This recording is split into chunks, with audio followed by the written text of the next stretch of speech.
What's going on, y'all? 75junction, it's your boy Sherm. I'm here with a very special guest today. Today we got Biggz in the building. What's going on, brother? How you feeling? What's happening? What's going on, man? So for those who don't know, you can just introduce yourself. Let us know who you are, what you do. It's your boy Biggz, man. You already know.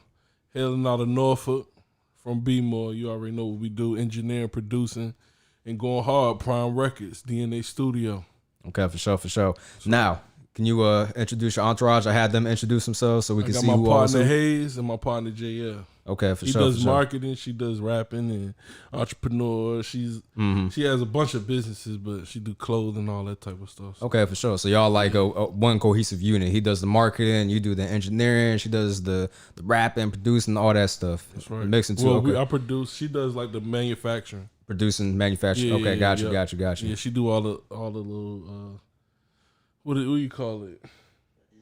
Yeah, all our merch. All our merch.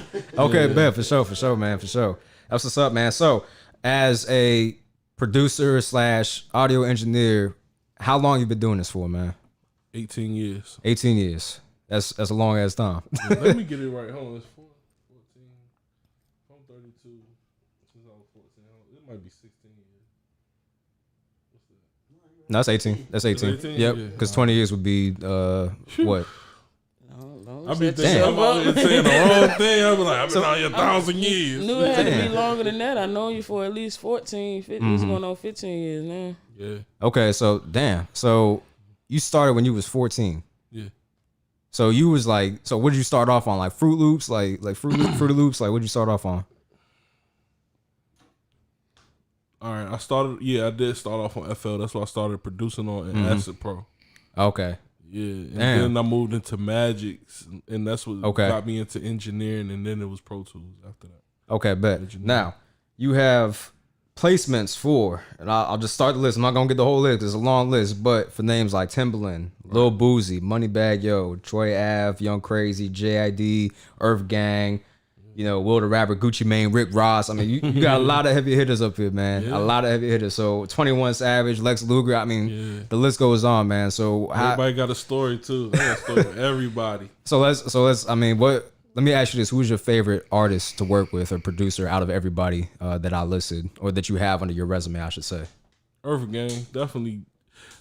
It'll probably be like Earth Gang. Okay, and why is that? Just because of how creative we get, the creative process that we've been doing, like it's just always ill. Okay, and it's always organic. It'll start from scratch.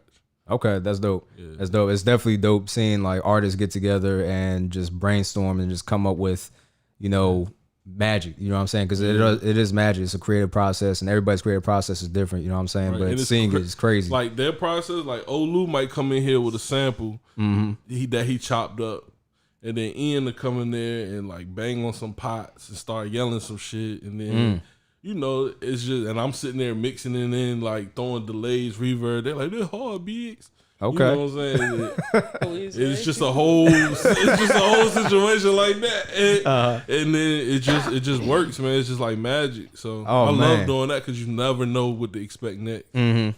Okay, that's tough, man. That's crazy. So when you're working with these artists, do they pull up on you, or you pull up on them, or it's a little bit of both? No, they come to the studio. They come to the studio. We got a studio in Norfolk, but like that's all I've been doing since I was 18. Like I ain't had a job since then. I ain't had to sell no drugs since then or nothing. That's dope. You know what I'm saying? Yeah. Like not that I was a big drug dealer or nothing, but no, I mean you gotta do what you gotta do to get by. You know what I'm saying? You know what I'm saying? Little shit, but yeah, you feel me? So. Once I made that decision to just go full throttle with it, it was over. Okay, for sure. I just buried myself in the studio and was relentless. I was just working with everybody. That's tough, man. That's tough. Now, how did a lot of these artists find out about you, or how do you feel like they found out about you? Through word of mouth. Okay, word of mouth. Yeah, it's definitely just because my work speaks for itself. Because I went years without putting out a flyer, anything. I might send a text message to people who already come to me, but. Like in the very beginning though, we went hard with the flyers and I was like $10 an hour for the studio time. Like, you know, the beginning was rough, but once you start figuring things out and how to maneuver, you know, you balance it out. Right. And obviously as you progress through, you know, your career and your professionalism and as your name starts to grow, you can raise the prices because it's you know what I'm saying? I have a resume, I have this to show raise your prices with your moves. Every time you make a move, raise your price. Yeah, for sure, man, for sure. That's how it should be, you know, and that's how you build your worth. Yeah, absolutely, man, absolutely. Now you got a job working for as a full-time audio engineer for Timbaland. Right. Now, how did that even come about? Like, what's the story behind that? Diddy and Timbaland needed an engineer when they was working on Midnight to Paris, I think. I think it was that. That was the project. That was Diddy album, right? Yeah. That was the joint. He had one track up there for Chris Brown. I thought a lot of people don't know about that album because a lot of people don't really like look for Diddy, I guess, when it comes to music. But that joint with Chris Brown was tough, man. That joint was tough. Diddy got an ear. He got classics. Yeah, no, for sure. But what they did was call me. What they was looking for engineers, so they called somebody that knew me. Okay. And I was just like, how much y'all paying? And I was just ain't never get no call back. So I was like, all right, cool. And then the very next week, I end up linking with Larry Live. And then Young Crazy linked me up with him. And then from there, I was just in the doors from there. Oh, wow. And they actually respected the fact that I said that. Yeah, I mean, I wasn't in there that night, but right, that's what got me in there. And then I started working on things for this when Empire first was starting. So I was like mixing down some of the commercials and stuff like that. I mean, yeah, and it's good that you asked how much they were offering because you know your worth. You know what I'm saying? Right. And they'll drag you. They'll pay you in there, and then they'll be like, all right, we're gonna send it in the mail in 30 days. You be waiting a whole half a year for a little check. And you be like, I done made this 15,000 times over since then. You feel me? Right. Yeah. And exactly. that's what builds like the chip on people's shoulder about the music industry. Yeah, because I mean the industry is cold blooded at times. You know what I'm saying? Cutthroat, and it will take advantage of you if you let them. But yeah, man. So that's dope that you noticed, you know, or that not even noticed, but that you put yourself, you know, on a pedestal, like this is my worth, how much y'all offering, and then I'll, you know, entertain the offer if it's something that I'm, you know, willing to do. And it wasn't an ego thing at all. Like it's not like I was like, if y'all ain't paying me nothing, I'd have took $5 an hour. You know what I'm saying? Because I know the experience, but as long as they understand my worth too, then I can work with you. Okay, for sure. Now, and working for them, what was that experience like? Incredible. What you think it was like? Shit. I mean, shit. I think it'd be incredible, but you never know, man. You never know. I'm hearing everything. I'm hearing everything. Like how somebody, I ain't even gonna say no names, but like it was a record that came out, and Timbaland and them came in. They were like, "What this sound like?" All right, and left back out and came back out. He was like, "Yeah, we got a lawsuit on this person now because they stole the sound." Like it's times like that. Times he might be cussing a rapper out. You'll hear him cussing, and you don't hear about stuff like that. You know what I'm saying? So it's just everything. You'll see how they make the music, like how they actually using their voice to make the vocals. We turn that vocal into a violin or something crazy. Oh wow! And make it feel, you know, it's about the feeling. So it's like those little tricks of the trade you get to see, and conversations that cloth talk. Like you just can't.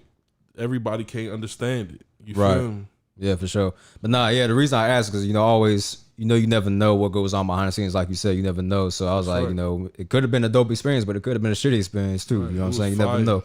That's dope, man. That's tough. Now, let's talk about some more of the places, man. So the Gucci Mane placement, what was that on, and how did that come about? This was twice. All right, okay, so twice. One with my boy Wody, he got a track with him.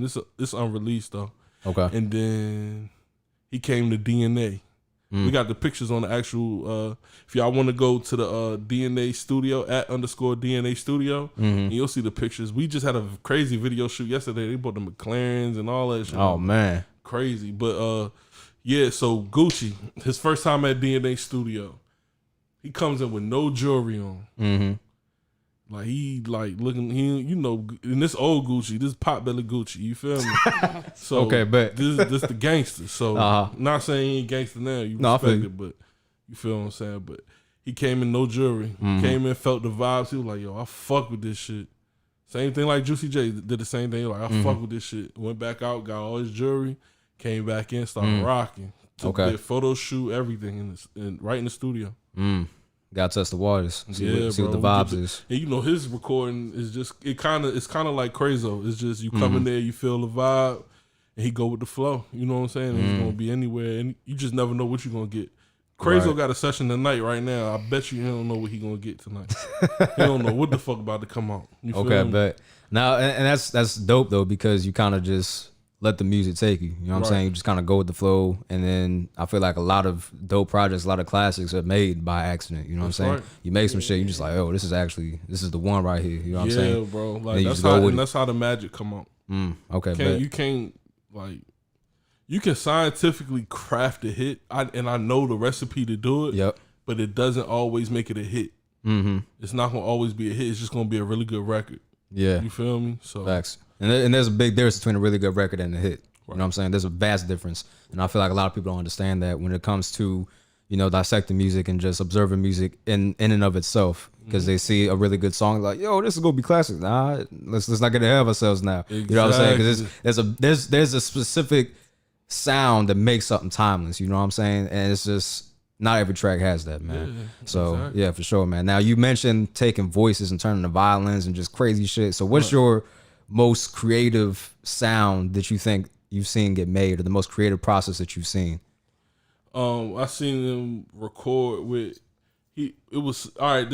Takes me back to the Empire thing we was mixing. He was using his voice, and he'll do this. He'll tap his throat like. I ain't got no auto tune. Wait, like some Wolf of Wall Street shit when homie was beating on his chest. That's it. Oh wow. And you just build your vibe off of that. We do that all the time. Huh. We'll just start with or water bottle. You feel me? And just throw it in there, throw it in Pro Tools, build upon it like that. Interesting. Have you thought about like integrating, or have you integrated sounds from like different cultures? So a lot of different cultures have different instruments and different sounds and shit that you never even heard of. You know what I'm saying? You ever heard I got my Indian flute from Timbaland?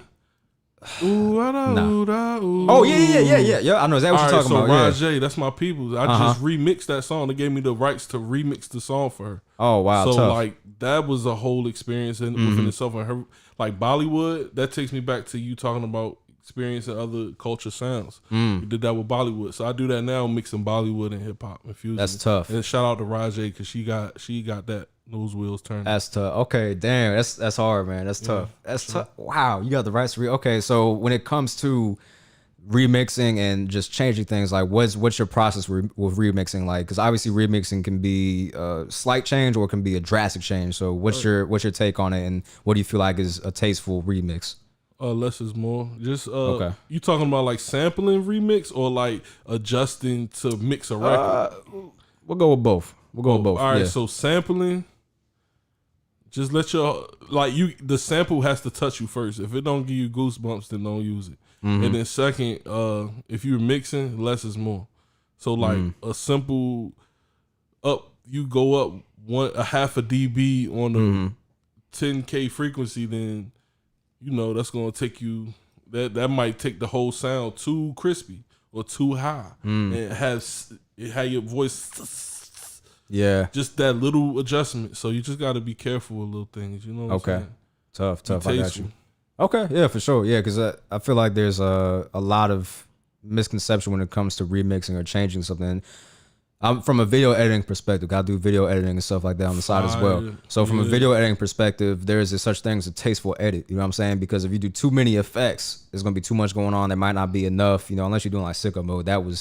I feel like that was well done, but it still had a lot of effects. It was tasteful though. Right?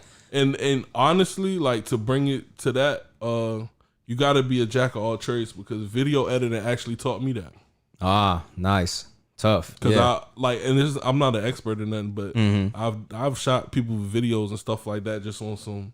Just trying to learn something new type shit. But. Facts. I mean, and it all goes hand in hand, like you said, because if you do the video editing, you know what I'm saying, chances are you're going to be there with the videographer because you want to know what angles are going to be shot. You're like, okay, I can do this with the edit, so shoot it to this angle, you know what I'm saying, make sure you get this in there. So that's why you got to be involved in your whole process. Yeah, and understand, exactly. Even if you're not doing it, you could pay somebody that knows what they're doing plus more, and you'll understand that they're doing what they're supposed to do. Exactly. Because I mean, you could tell who's a good videographer, who's not, because a good videographer, they know the angles, they know what's gonna be shot, and a lot of the videographers are the video editors themselves. You know what I'm saying? Because they know what they're gonna go for, they know all those things. You know what I'm saying? So I feel like that's the future of videography now. Like just those two being infused. Yeah, because they're synonymous. You know what I'm saying? Because you have to. Like, I would hate to do a music video and not be on the shoot because I've done that a couple times, wasn't on the shoot. And I'm like, bro, I can't do but so much with Bro, this. that's just like when I mix a song from somewhere else and they got shitty vocals, shitty recorded vocals, and you be like, why did you record in a tuna can, bro? Like, what is this? You know what I mean? Exactly, you know what I'm saying? So it's just like, bro, like I can only work with what I get, you know what I'm saying? And you know that as an audio engineer, you know what I'm saying? You can only work with what you get. That's why it's just better to do it on site, you know what I'm saying? Because you have control over everything. You can hear everything. You're like, okay, turn or tweak this a little bit, or you can tweak it on your end a little bit. You know what I'm saying? Yeah, and you in the moment with it, so it's like those fine tweaks can be just gonna take it over the top. Right, and that's with me learning how to master records and master songs. That's what also taught me. That took me to the next level of learning what being tasteful mixes is. You know what I mean, or just being tasteful with things. For sure. I feel that, man. Now, when it comes to you starting at 14, what made you start doing audio engineering, producing? Like what kind of drew that about? It came from just art. At first I was an artist, so I used to draw real heavy, but I was in band. So I would always ask my band teacher, how do they make these songs on the radio? And anytime somebody tell me they don't know, I just figure it out. I'll go figure it out. So that kind of started the journey. That's good that they were grown enough to tell you they didn't know though. Right. You know what I'm saying? Because I feel like a lot of people get bad information because somebody was too afraid to say they don't know. You know what I'm saying? And it's nothing wrong with it. Right. Either give me the answer or say, I don't know, and we keep it moving. Right, because if you don't know, I can figure it out. Or if you don't know, you could be like, I don't know, but I can find out for you and let you know. I hate when people try to guess answers just because they want to feel right. Yeah. It's either be right or be happy. You can't be both. That's a good way to look at it, actually. Just be right or be happy. That's a good way to look at it. Facts, man. Yeah, facts, because I mean, and especially from a band perspective, because there's a lot of instruments in band and orchestra too that I can really appreciate when I hear it on a record. You know what I'm saying? Like if you can make a record where you can reenact it with live instruments, I feel like that's a fire ass record. Bro, Quincy Jones. Yeah, that's what Quincy Jones. Want. Okay, for sure. That's my goal. Okay, is to do things like orchestra music and put together the concerts. And you know, that was my original passion. I was in band, so along with drawing, I was in band. So it just, I guess, and that's where your journey takes you. You're always gonna end up where you started at. So yeah, just always remember that and just stay focused on where you started at, and you'll always be ahead of yourself. Okay, that's tough. That's why I fuck with Kanye so hard, man, because a lot of his production, like especially like My Beautiful Dark Twisted Fantasy, a lot of orchestra in there, you know what I'm saying? A lot of violins, a lot of instruments that you can reenact in a live performance, and it just makes a live performance that much crazier because you hear everything. It's just like it's symphonic, man. It's just like crazy. Yeah, you feel everything. That's right, and that's what this whole music thing is about, and that's where we're moving back to as a culture. It's feeling the music again. Yeah, exactly. And especially now, I'm glad you said that because now, you know, people get a lot of flack for being mumble rappers, whatever. But I feel like music, hip hop especially, has changed the path that it's taking, and now it's more of a vibe. You know what I'm saying? I'm gonna listen to this song because I want to feel this type of vibe. I'm not listening to the song for the lyrics, or you might be listening for the lyrics because some of them ain't mumble rappers. You know what I'm saying? They just get that label put over. That takes it back into marketing. So now, because I study marketing and psychology, so when with marketing, it's all based off of emotions. So I might type in a keyword because I want these type of people to find it, but I'm gonna type in the emotion that they feeling. You know what I mean? And then that's going to attract the people that I want to come talk to me. Right. True. Because you attract what you put out. You know what I'm saying? So if you put out that type of energy, that type of vibe, you're going to receive that. You know, people are going to reciprocate that if they feel or vibrate with that same vibration. So yeah, that's right. No, that's facts, man. That's tough. Now, being an engineer and a producer, you sit in the studio a lot, man. Now, what do you have as far as advice for anybody that wants to be an engineer or producer in regards to health? Because staying in the studio a long time, it can be bad for your health. You know what I'm saying? Because you just sit in the studio, you get complacent. Man that's over 100 pounds his weight. What's the health? Well, I'm just playing. I got some real good advice for you. Yeah, for sure. Definitely. Since you're not active, then just eat well. If you focus on eating well, and if you smoke, don't smoke. That'll be the two things that'll help you out the best. Go vegan and don't smoke. And if you're sitting in the studio, you'll have all the energy you need. Drink lots of water, high quality H2O. Get that water filter. You feel me? No, for sure. Now, like that, making that transition to vegan though, was that tough or? I'm not all the way there yet, but Okay. I did it for like 4 months straight, and it wasn't tough. It's just like anything. The first day is gonna be the hardest. The last day is even harder. Okay. Now, and I'm glad that you said that and that you were honest about it, because it is a transition. You know what I'm saying? Because Right. you can't just cold turkey, just stop eating meat and then just go straight vegan. Because Your life is a BTS. It's build a suit. So you have to customize it for yourself. that's You true. know what I mean? That's facts. Yeah, and do what's comfortable within your limits and your range, because you don't want to overdo something, because then you're gonna get a bad taste in your mouth. You'll be like, you know, fuck this, I ain't doing this. That's you know what I'm right. saying? Yeah. Okay, that's tough, man. That's tough. But yeah, I mean, because a lot of people, they get into, you know, the studio life and just stay in the studio, putting in long hours, and I mean, your health can get away from you, and your health is That's how you the end up most looking like important Biggz. yeah. And Hayes too. Right. Be rough, my man.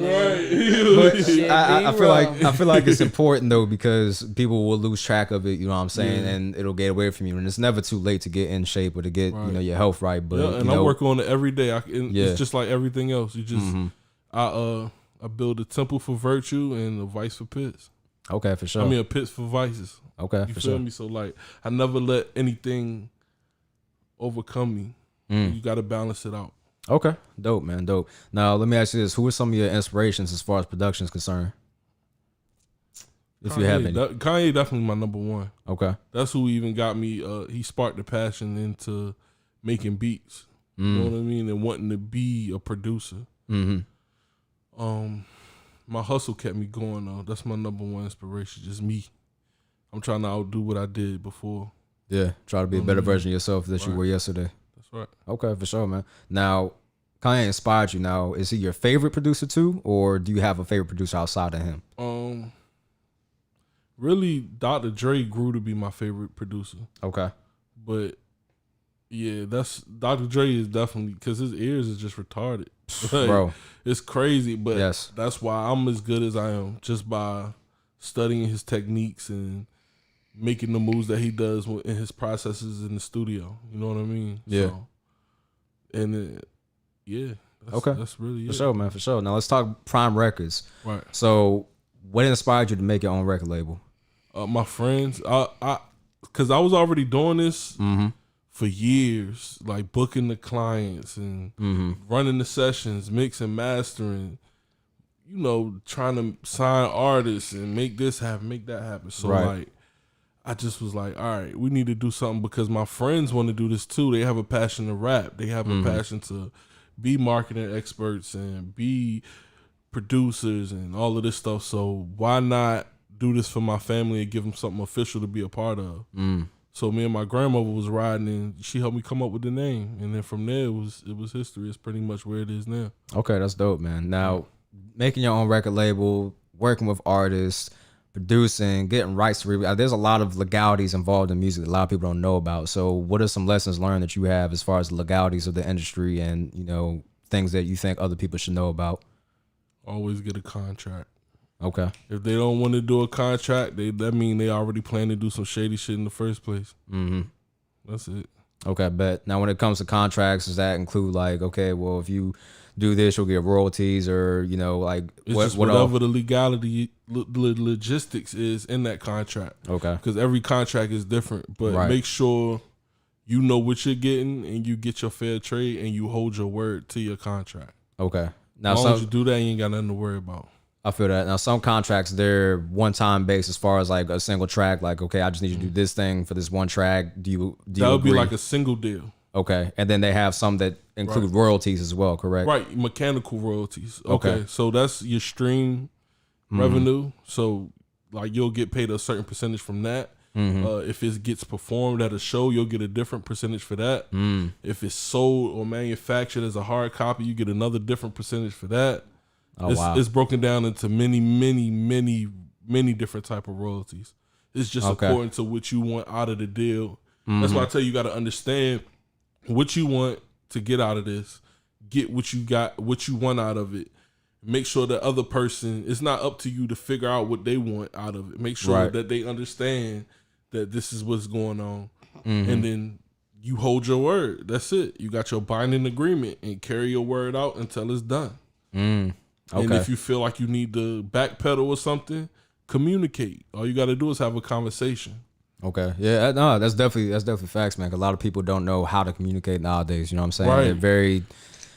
And I'm not gonna sit here and sound like a old head, because of technology and the phones and stuff. But I do feel like they do play a part in a sense where people are not used to interacting with people. People aren't used to talking. They don't know no better. They're raised with these things, and they're not being taught to communicate. So this just like a caveman. If they just pop up out of nowhere, he come out of cave, he ain't gonna know how to talk to nobody. Yeah, you gotta learn. So you teach your kids, and you make sure you're a part of your kids' life and whoever you raising's life. Everybody has somebody that they showing guidance to, and everybody has somebody who they getting guidance from. Facts. So just make sure you the strong link in between that. Okay, for sure, man. Now when it comes to working those contracts, do you review them all yourself, or do you have a lawyer sit down with you and you actually go through it and make sure that everything's like lined up? Both, depending on complexity I'll of it. usually drop my own contracts, give them to my lawyer. Shout out to Josh. We just closed a deal with an artist like 2-3 weeks ago. Lil Easy and them. Shout out my boys. Okay, word. So yeah, do both. You just drop your contract now. If it's like Easy and them, shout out to Terrell. Shout out to him too. That's his manager. That's Lil Easy's manager. I coached him through that whole situation to get the deal. So I gave him the lawyer, and and I don't know him from a can of paint. I just hit him up on some, I don't know, but I caught the vibe from him. I'm like, yo, this my dog. Like, and we start having conversations, building rapport, and he was like, yo, I got this artist. We got a deal going on. He was like, what should I do? Shit moving fast. What's going on? I was like, I got you, bro. Just do this. All right, move like this. All right, now do this. All right. And then he'll come back a week or two later and be like, all right, we did this. This got finished. And we did that. Yo, the other person did it. Yo, we got the deal. You know what I'm saying? Nice. And they in LA right now.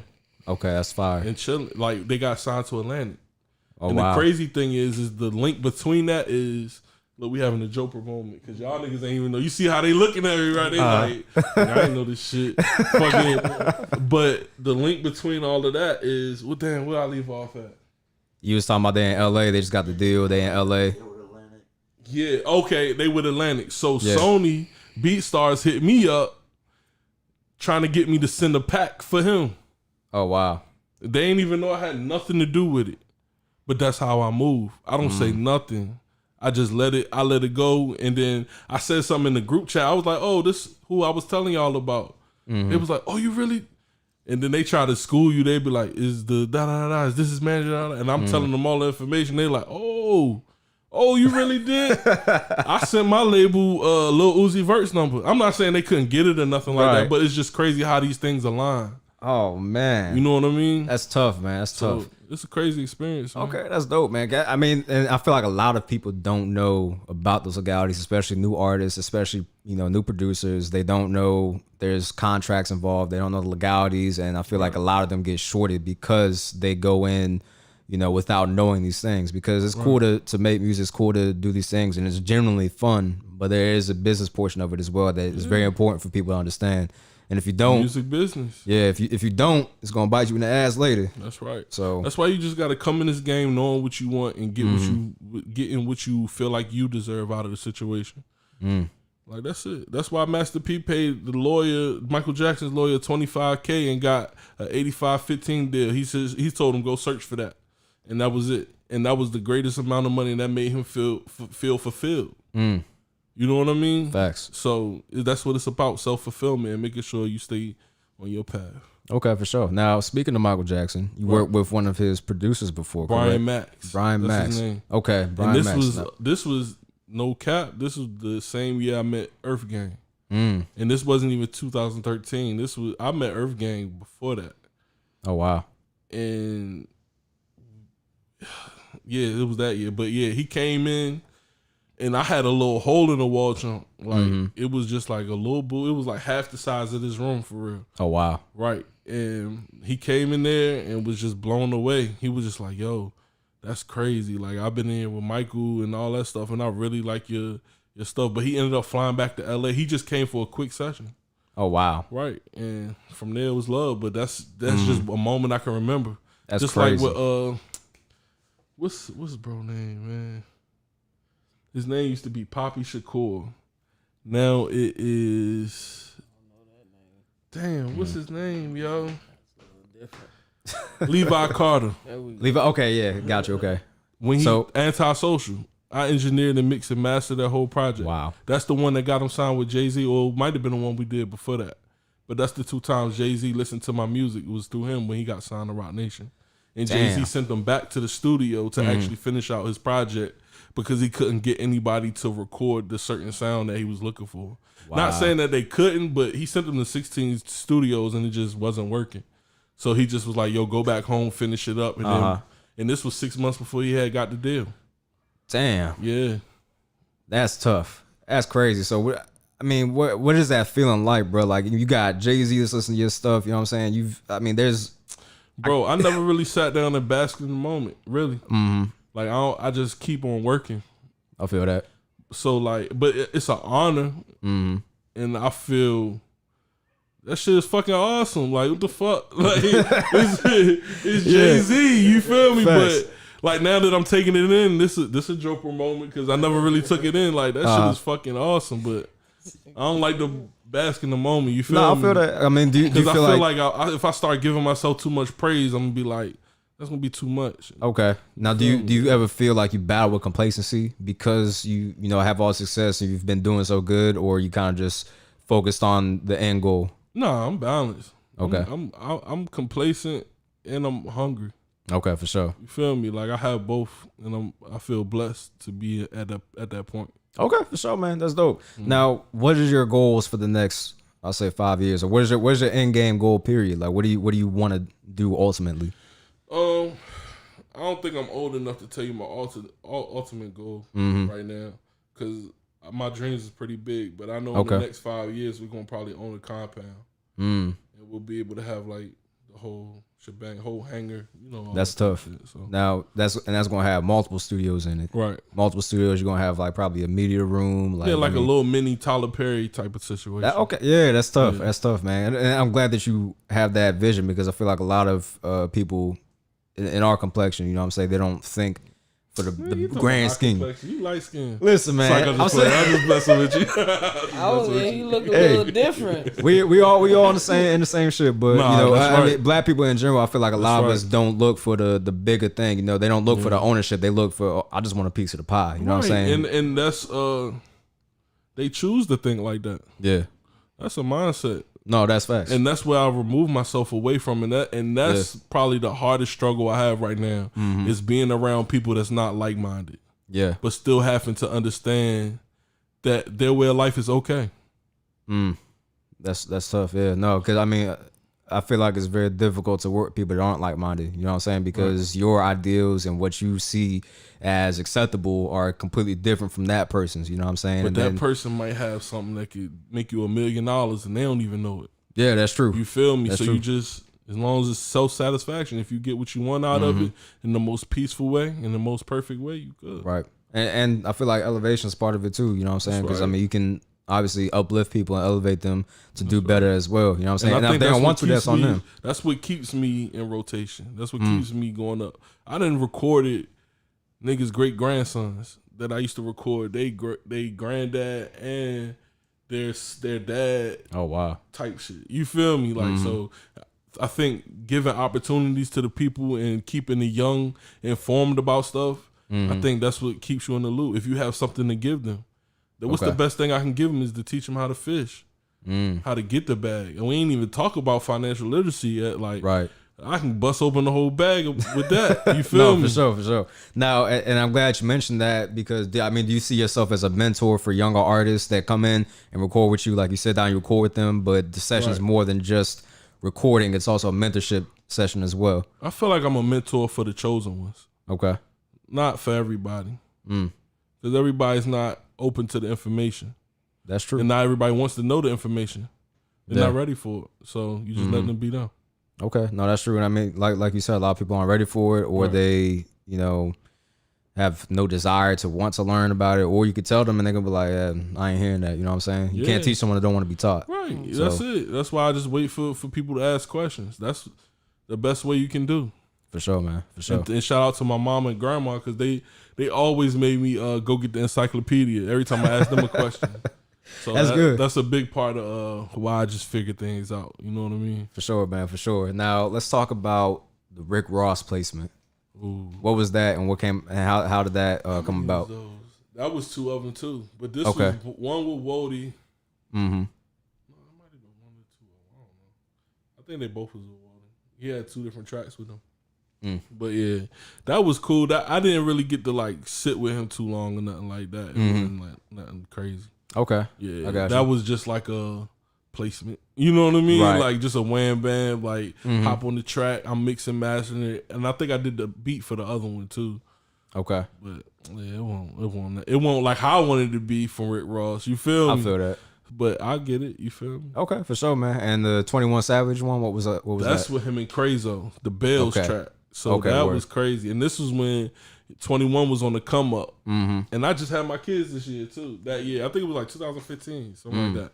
I'm downtown Norfolk. And Crazo was like, yeah, I want to do this track with this dude. His name 21 Savage. He all right. I was like, all right.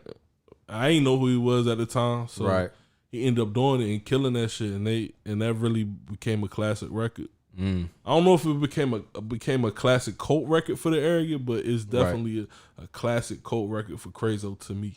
Okay, for sure, man. Yeah, that's make tough. sure y'all go check that out. Hell yeah, Bells. That's tough. Now, when it comes to, you know, you just mentioned that you had your family, you got a family and stuff. So having the family, doing the production and the engineering and all that stuff, like, do you find it overwhelming or do you find it hard to balance sometimes? Hell yeah. Okay. Sometimes. Now, how do you deal with that? Sometimes I feel like like sometimes it's overwhelming to the point that because I don't have nothing to do. That shit is overwhelming to me. That's overwhelming. When I gotta think of some shit to do, when I'm sitting at home playing 2K, I just came in from smoking the blunt and I'm looking at, it's 10 o'clock during the day and in the morning. I don't have shit to do. I got a bag. I'm making music. Everything is good. Though that's a hard time.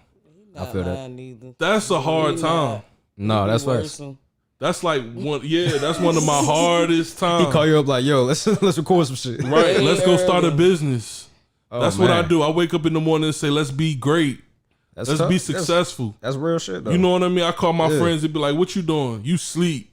You not making no money. Ha ha. And then they get up and like, man, this nigga get on my nerves, man. He ain't talking about me though, cause I be up. Yeah, I feel she that. be up. I mean, Soon as you know who I'm talking about. I mean, hey man, Yo, why you just go got that? My bad. No, Yeah, my dog, and I be telling him he was supposed to be here with us, but I be telling him like, you missed every interview, bro. I just did like 5 or 6 different interviews, so I'm like, yo, you missed every single one of them. He was at all of them. She came to one of them. Like, and I'll be like, yo, I'll be talking about y'all, but don't nobody know who y'all are. So it's like they probably think I'm talking about ghosts. But nah, that's a hard time, and balancing family used to be a hard time for me. Okay. Now I think it's a hard time for my girl to adjust. Yeah. Because everything is so on point, and I am there in her face so much. I am there when the kids need me and whenever things need to be fixed in the house. Okay, for sure. You know what I mean? And I do have a solution for things. So that was a hard time to adjust to, but you find your balance. That's it. Okay. You find your balance. For sure, yeah, and I mean balance is paramount. You know what I'm saying? Balance is important for everybody to have in all facets of life. You got to have balance for everything. You know what I'm saying? Because if you teeter too far on one side, it's gonna throw shit out of whack. You know what I'm saying? Relationships get toxic. I mean, whatever the case may be. Small adjustments. Yeah, a small adjustment, man, like you said. It'll throw it all the way off balance. Yeah, man, you gotta do what it takes. That's right. Or with taste, I should say. Now, you said that you did like 5 other interviews. Now, what do you look for in an interview? What do you feel like makes a good interview for you? I think what we just did, that was like one, the vibe of the room is just fantastic. Like, Appreciate that, man. I ain't even want to keep going because it just gets weird. It sounds like I got a man crush, but everything in here is just fire. You feel Appreciate me? that, bro. Thank you. No doubt. The mood got to be set. You feel me? Got to be right. Every time Hayes set up a session in the studio, she got candles lit and everything. You walk in there, got the mood. Yeah, I'm telling your sauce. I'm talking to the world. Wait, hold on. What's in the candle? I mean, it ain't really a scent that I look for. It's just the vibe. Like you gotta have the light, just like what you got going on. You gotta have the lights, dim them a little bit. Then you know what I'm saying. The lights dim too. Yeah, all of that, all of that. Okay. I ain't trying to make it romantic or nothing, but I want you to feel comfortable because I'm comfortable. Right. I'm glad you said it, okay? That's a big part of how I conduct the interviews. I want to make sure that everybody is comfortable with the interview. Because a lot of people are like, oh, I'm nervous, or I got, I don't do get in front of cameras. I'm like, look, it's just a conversation. You know what I'm saying? That's why I like to talk to people before we do the interview, get a feel for how everybody's feeling. You know, how was your day? You know, hospitality. Like, you want some water? Like, what you need? I got you. You know what I'm saying? Like we came in here like, okay, I just want some water, please. High quality H2O. Ice or no ice? Right. You know right. Oh no, it's high quality though. I got the little water filter, reverse osmosis. You know what I'm saying? So that's that H402 right there. Right. That's right. That's hard. Yeah, bro. But it's definitely the vibe, man. Got to be comfortable. Okay. See, usually I would say drinking or smoking or something, but you don't need that here because the vibe is excellent. Right. It's supreme in here, so it's superb. Like, that's love. You got man. it. Appreciate like, that. You got it, bro. And then good conversation. Like you allow people to get comfortable and be them, and then they'll be open to you. So. Exactly. Yeah, that's really the biggest part, man. You know what I'm saying? Just being open, being comfortable, especially during the interview. You know what I'm saying? Because you don't want to go to an interview feeling like you're getting, pressed or feel like people are being invasive. You know what I'm saying? That's the last thing you want. So, right. Bro. You was right on point, man. Okay, for sure. Yeah, like another thing I could say is just like having an interviewer that's really good, like did good research on you, like how you did. Like you did good research. You found little stuff. Even though the EPK didn't get sent to you right on time, you feel me? Right. And then you still even made up for it, and it was like the ball never got dropped. Yeah, for sure. So man. That's definitely important when you're doing the interview. Yeah, facts. Knowing your person. Facts, because I mean, I hate doing. I did one interview before where I didn't know because it was around Christmas time. I just was busy, didn't have time to do my research, and then they pulled up, and I was just interviewing them, and I was just like, I don't even know nothing about these dudes, you know what I'm saying? I'm interviewing them. I asked them something, dude was like, damn, I figure you would have, did a little research, before you did the interview. And I'm like, first of all, I ain't even pop like that, but that's irrelevant though. I still should have did my due diligence, you know what I'm saying? Right. Regardless, I still should have did my due diligence, you know what I'm saying? And did the research and stuff. So I definitely feel that. Like, players fuck up, man. It's all good. Yeah, no, facts. Lessons learned, you know what I'm saying? You just move forward, take it on chin, you know what I'm saying? It's necessary. Every fail is a win, you feel me? Yeah, exactly, man, exactly. I feel like a lot of people are too scared to fail, you know what I'm saying? Bro, I put that on my post this morning, yo. Like, don't be too scared to fail, yo, because that's where the wins are. Fact, because like you said, the failure is a catalyst to success, man. Like legit, like a failure will either motivate you or it'll remind you why you shouldn't do it. You know what I'm saying? That's right. You're gonna either be like, you know what, this ain't for me, or you're gonna be like, you know what, I gotta come back harder. You know what I'm saying? It's gonna test your grit, it's gonna test your motivation, it's gonna test your conviction and see how bad you want it. You know what I'm saying? You gotta love that shit. Yeah. Like, you gotta love it. Exactly, man. Exactly. Got to, man. Like perseverance, man. My uncle taught me that. Well, he really my cousin, but you know how you got your older cousins is like uncles and like an uncle, yeah. He said, remember this, persevere. That's how you sound? Yeah, because he talk real low. He get high, but he don't tell nobody. He just got bloodshot red eyes. He be like, remember, persevere. You always persevere. Okay. He used to tell me that when I was a kid. I was like, what the fuck do I need to know about this word for? I ain't understand. I don't even know what this word means. Like, right? I'm like, I feel that. Yeah, but it means a lot, man. Just persevere through your stuff, and that's definitely. You'll balance out. You'll learn everything from there. For sure. All right, man. Well, it's been a dope interview, man. I thought we covered a lot, brother. Do you have anything that you want to add on a concluding note? Just make sure y'all stay on the lookout for the artists that I'm about to be working with, and I'm also looking for artists to work with. So if you feel like you're a hot artist and you got your stuff together and you know the business and you know what's going on, don't come at me half-ass or you just want a shot. Like, I want somebody that's serious. So if you hot, hit me up and let's work. You gotta tell them that one thing they gotta know though. What's that? Music theory.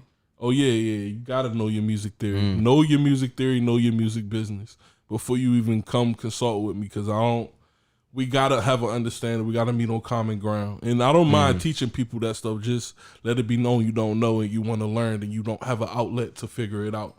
and I'll point you in the right direction. But that's tough. Yeah, other than that, hit me up. This is Biggz, ThisisBiggz, and that's on Instagram and Twitter. And hit me. Oh, the studio. So they can call the studio. You want studio time? You want to shoot your music video? Anything like that? Contact us at DNA_DNA Studio and call 757-776-1566. Okay, bet for sure. Yeah, and that's it, man. So my next question out my mouth, man. I was gonna tell you like where can people find you, but you already. Yeah, my bad, bro. No, you good. My good. bad. Yeah, you man. good. I appreciate this, man. It's been a great interview, bro. Yeah, for sure, man. I appreciate you for giving the platform opportunity and expressing interest, man. Sure, it's always man. a humbling experience. And we'll having be people back, want to reach man. out. Next time, we did just sign a contract with Sony and BeatStars. Yeah. Prime Okay, Records. bet. So now that's why we're looking for artists. So that's the whole point. So if you know anybody, let's do that. And I'll bring them back. So once I get some artists, I'm gonna bring them through. And okay, for sure. We'll keep you updated on everything we got. I actually got one in mind, so I'm gonna holler at you for that. But that's fine. Yeah, we'll do that offline. But all right, man. Appreciate you, man. Like I said, once again, thank you so much. I appreciate the interest, No doubt, man. man. Thank you. Absolutely, thank you. Sure. All right, y'all. Make sure go ahead. Damn, I'm fucking up. Make sure y'all go ahead and follow Biggz on all social media platforms. He is a producer / audio engineer extraordinaire. He's out here killing the game, man. And it's only up from here. I appreciate you, brother. Thank you once again. My dog. Absolutely. 75junction out.